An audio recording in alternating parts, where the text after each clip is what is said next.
Hey guys, Dan at Warpaint JKU. Here's the deal. We have what year is this thing? 2006. We have a 2006 LJ behind me, and the cool thing about this LJ is that it's stock, right? Except for a couple of cool things under the hood. Stick around to the end of that video so you can check those things out. But this LJ, as you can see behind me, not only are we in the Northeast, right? This is the Rust Belt, and this thing has absolutely no rust on it, nothing on the frame, nothing at all, but it's also stock for the most part. Let's check it out.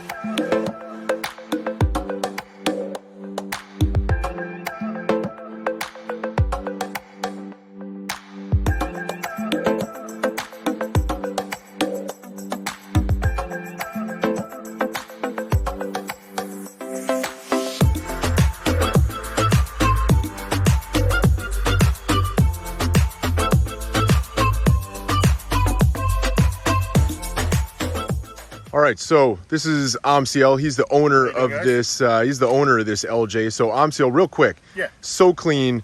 Was this always a Northeast vehicle? No, it was purchased in Washington State. Brought it back to Jersey, shipped it over, and then I started putting my little touches on it, like keeping it clean, making sure it's rust free. I do a little under hood stuff that you'll see further on, and hopefully it's all good to go. All right. Awesome. So obviously LJs, right? They're kind of exactly, for those of you that don't know, an LJ is kind of exactly like a TJ, except for the fact that it's got a much longer wheelbase. And obviously that makes it drive a lot nicer on the road. So Amsiel, being that this is such a stock rig, is the suspension still stock? Well, what we have on here, we have the Old Man Emu springs. Okay, yeah, they make great stuff. We have a Fox fully adjustable suspension with the reservoir adjustment. Okay. We have that front and rear. Okay. And otherwise, all the bushings, sway bar, everything, that's factory. Okay. And yeah, that's for the suspension. That's where we're at.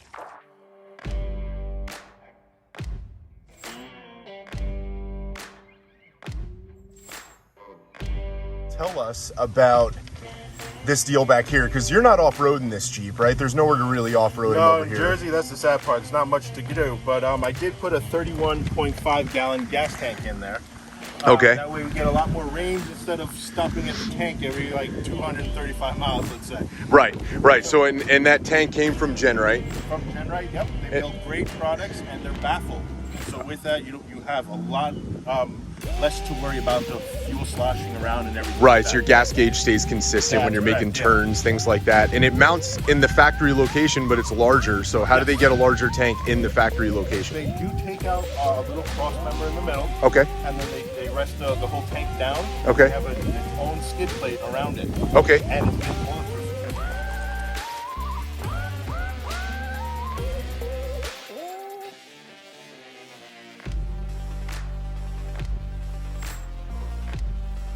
Your interior looks pretty stock with the exception of your stereo and maybe some carpet. So tell us about this guy right here, this big box. That big box down there is a 12-inch sub by Kicker. And then we have 2 amps actually that are underneath here. Okay. One's powering the Alpine unit. It's the new 509. We're running roughly between 1,500 and 2,000 watts through the whole system. Okay. All the speakers, we added these 2 additionals in the back. Okay. And all new in the roll bar and in the front dash. They're all Morel speakers. Okay. So with that, I was looking for clarity, and we have everything, as you can see underneath the box, is dynamatted. Right. We have 2 layers in the front, and it's just 1 solid layer throughout the vehicle. Nice. And then that sub is a 12-inch that faces down. Down, that's correct. And this actually is, they make this at Quadratech. Okay. They roughly, when I was buying, I believe it was $6.99 at the time.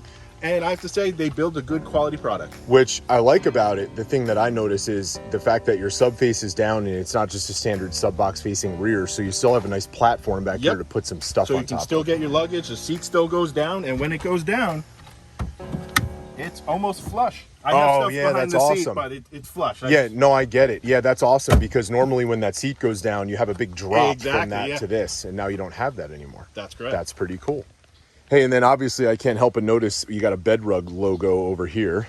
That's correct. So is the rest of the carpet Bedrug, or what's the deal? I redid all the carpet with a Bedrug liner, front and rear.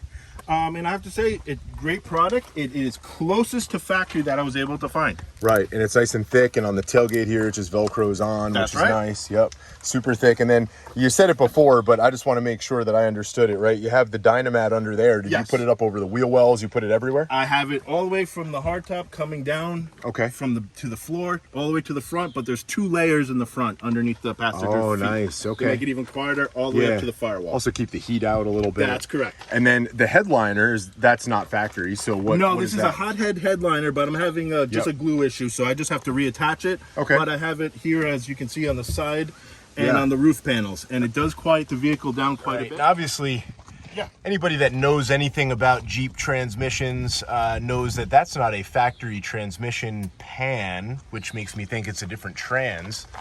So what do you got going on with that transmission? What we got going on here, we went to ATS Diesel. Okay. We got the top-notch one they had. Okay.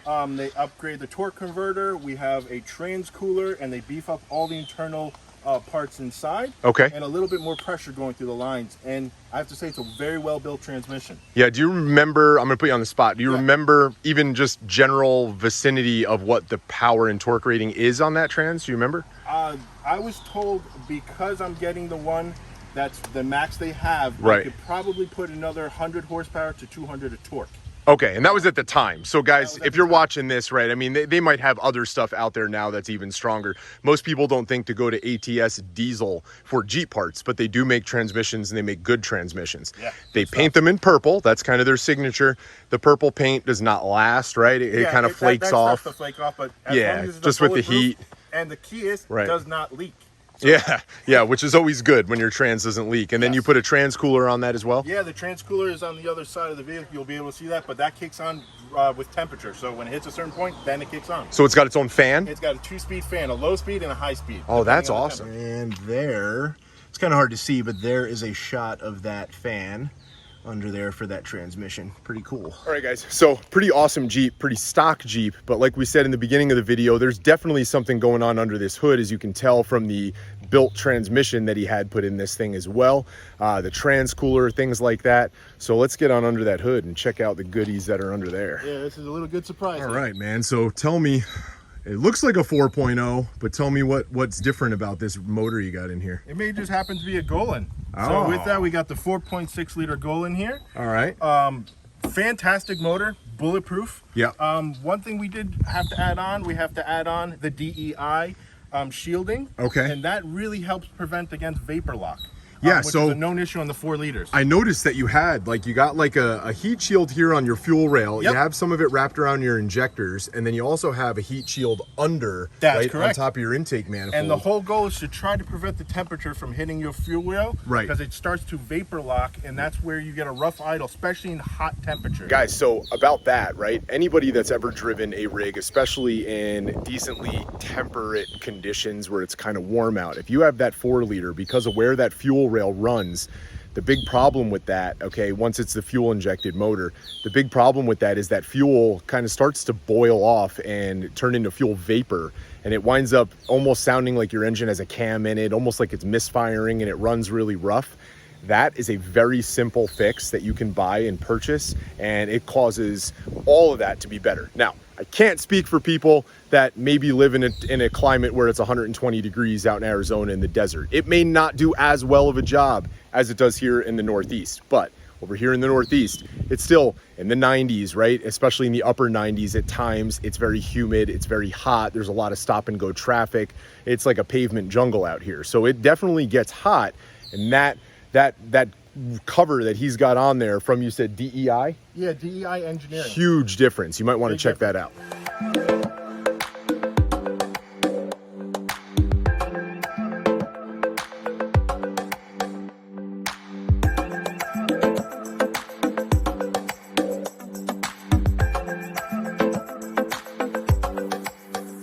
All right, guys, so there we are, right? We got Amsiel here, the owner of this rig. Again, nice, solid example of one of the cleanest rigs, if not the cleanest LJ that you're gonna find in stock form in the Northeast in the Rust Belt. Now, he hasn't undercoated it yet to keep the rust at bay, but he takes care of it. He washes the bottom of it every single time he takes it out when it does snow and gets salt on it.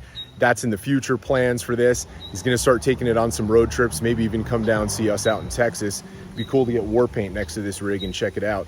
But anyway, guys, there you have it, right? We got the 4.6 liter stroker motor under this with a beefed up transmission, trans cooler, pretty stock suspension, right? Stock lift height, but obviously really nice shocks, really nice springs. And I can attest that we just took a couple of turns on the way up here to film this, and faster than I would ever take them in my JKU, right? So it definitely made a big difference in how it handled. The fuel is awesome. It's got enough get up and go, especially with stock size tires. Most of you guys throw that 4.6 in your rig so that you can turn bigger tires even easier. And with having stock size tires, man, it almost turns this thing into a rocket ship. So, CL, very cool rig. Thanks for showing it to us.